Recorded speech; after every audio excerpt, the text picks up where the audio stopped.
공이라는 무엇인가? 일반인들은 텅 비어있다, 없다, 허무하다 등 다양한 해석을 하고 있다. 공 사상은 불교에서 핵심적인 사상으로 받아들여지고 있다. 공의 정의와 발생 과정, 의미를 체계적으로 살펴보고자 한다. 600권이나 되는 반야경의 내용을 요약한 것이 반야신경이다. 반야신경에서 조견오옹계공 도일체고액이라는 표현이 있다. 오온이 모두 공이라는 것을 깨달을 때 모든 고통에서 벗어난다는 의미이다. 공사상의 중요성을 강조하고 있다. 초기 불교에서 공사상의 씨앗은 연기법에서 찾아볼 수 있다. 연기법이란 이것이 있으므로 저것이 있고 이것이 없어지면 저것도 없어지며 모든 존재는 원인과 조건에 의해 생겨난다는 가르침이다. 이 관점은 모든 존재가 독립적 실체가 아니라 상호 의존적인 관계 속에서 일시적으로 나타나는 현상임을 설명한다. 초기 불교에서는 연기법을 통해 괴로움의 발생 원리를 설명하며 무상과 무아의 개념으로 이를 심화시켰다.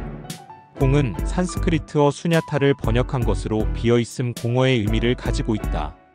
초기 불교가 발전하면서 아비담마 철학은 세상을 구성하는 법을 개별적 실체로 이해하려는 경향을 보였다. 그러나 이는 존재를 실체적으로 바라보는 위험성을 내포했으며 이에 대한 반론으로 대승불교가 등장하여 실체론적 해석을 비판하고 모든 존재가 본질적으로 공하다는 사상을 발전시켰다. 부파 불교가 성행할 때 설일체유부파는 모든 법이 존재하다. 과거, 현재, 미래의 3세에 걸쳐 법의 실체가 존재한다. 라고 주장하였다. 공사상은 이러한 법류 사상을 비판하여 모든 존재는 인과 연에 의해서 발생되고 상호 의존하는 연기의 입장에서 해석하고 일체의 집착을 배격한 무해자재의 세계를 전개하려고 한 것이다. 공사상은 반야경과 용수의 중론 등을 통하여 사상적 체계성을 가지게 된다. 용수는 연기가 공이라는 공식을 제시하며 연기법이 공사상의 근거임을 강조했다. 그는 모든 존재와 개념이 고정된 본질을 가지지 않는다는 것을 논리적으로 입증하며 이로부터 집착에서 벗어나 해탈로 나아갈 수 있음을 설파했다. 중론 제24장 관사제품에는 아래와 같은 유명한 이년소생법의 개송이 있다. 각각의 법이 고정된 성품을 지니고 있다면 곧 원인과 결과 등의 모든 일이 없어질 것이다. 때문에 나는 다음과 같은 개송으로 설명한다. 여러 인과 연에 의해 생겨나는 것이 법 존재이다. 나는 이것을 공하다고 말한다. 그리고 또한 가명이라고도 말하며 중도의 이치라고도 말한다. 단 하나의 법 존재도 인과 연을 따라 생겨나지 않은 것이 없다. 그러므로 일체의 모든 법이 공하지 않은 것이 없다. 여러 인과 연에 의해 생겨나는 것인 법 존재를 공하다고 나는 말한다. 왜 이렇게 말하는가? 여러 인과 연이 다 갖추어져서 화합하면 비로소 사물이 생겨난다. 따라서 사물은 여러 인과 연에 귀속되는 것이므로 사물 자체에는 고정된 성품 자성이 없기 때문이다. 고정된 성품 자성이 없으므로 공하다. 그런데 이 공함도 또한 다시 공한데 이렇게 공함도 다시 공하다고 말할 수 있는 이유는 사물이 공하다고 말한 것은 단지 중생을 인도하기 위해서 가명으로 공하다고 말한 것이기 때문이다.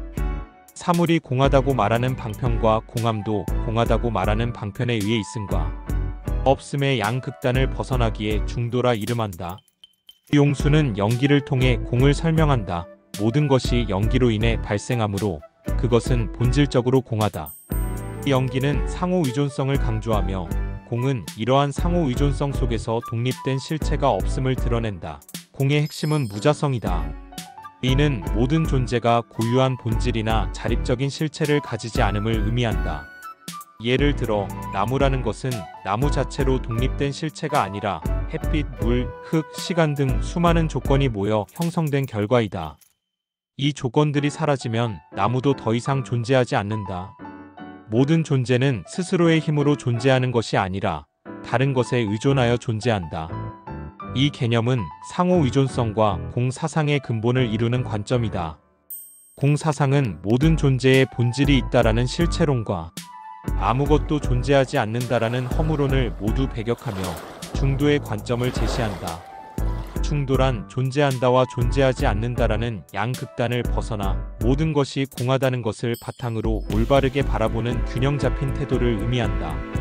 대승불교의 교의에서 공은 크게 아공과 법공의 이공 두 가지 공으로 나뉜다. 아공이란 나가 고정된 실체로 존재하지 않는다는 것을 의미한다. 이는 불교에서 무아의 원리를 설명하는 데 사용되며 개인적 수준에서 존재의 실체를 부정한다. 무아란 나라는 존재가 독립적이고 불변하는 본질을 가지지 않으며 오온 색, 수, 상, 행, 식의 결합체일 뿐이라는 가르침이다. 오온은 조건 연기에 따라 일시적으로 형성된 것이며 이러한 결합이 해체되면 나라는 개념도 사라진다. 아공을 이해하면 자기중심적인 집착, 나에 대한 집착, 이기심이 사라지며 타인과 세상에 대한 올바른 이해와 자비심을 키울 수 있다.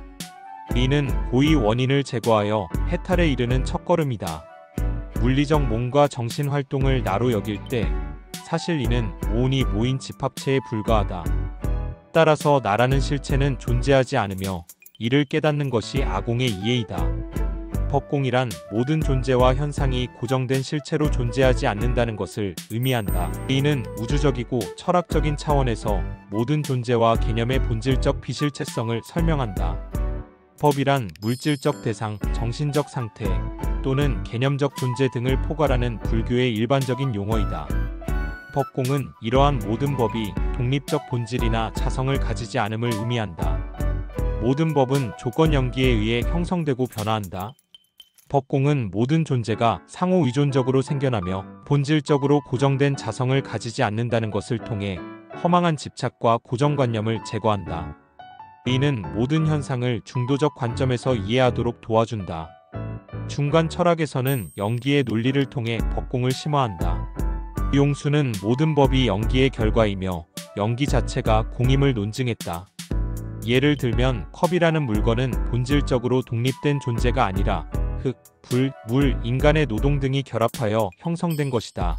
따라서 컵이라는 실체는 조건이 사라지면 소멸되며 본질적으로 공한 존재이다.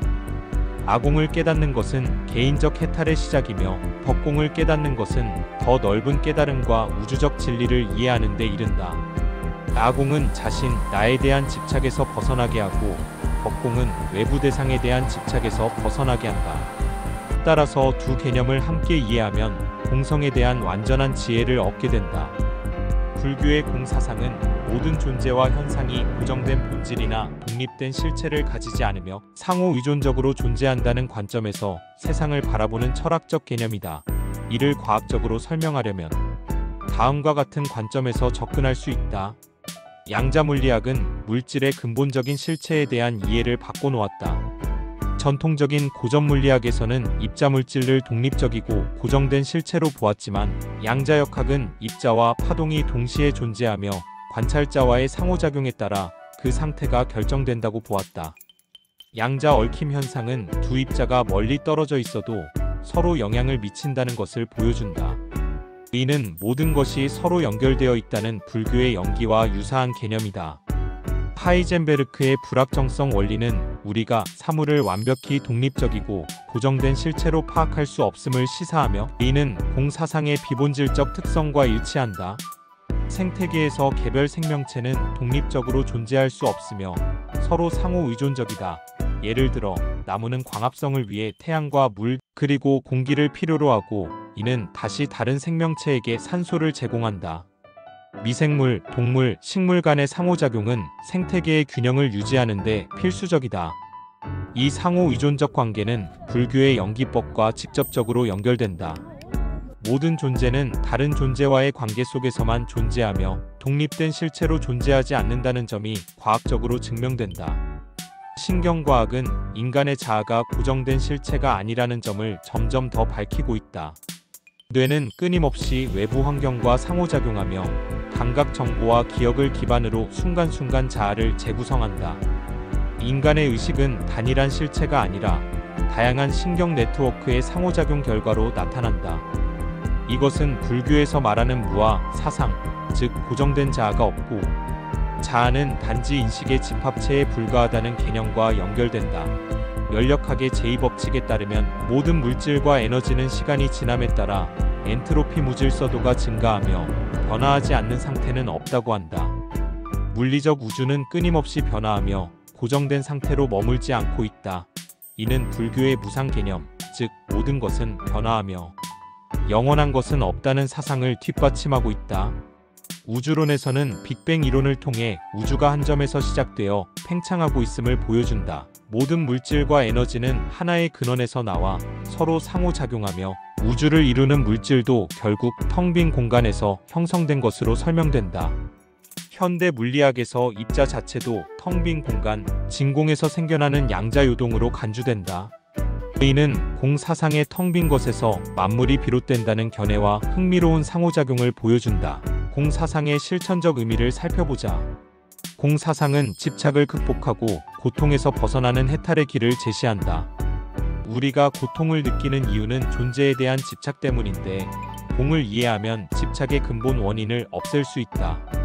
공사상은 모든 존재가 상호 의존적임을 보여줌으로써 개인의 이기심을 넘어선 보편적 자비심을 강조한다.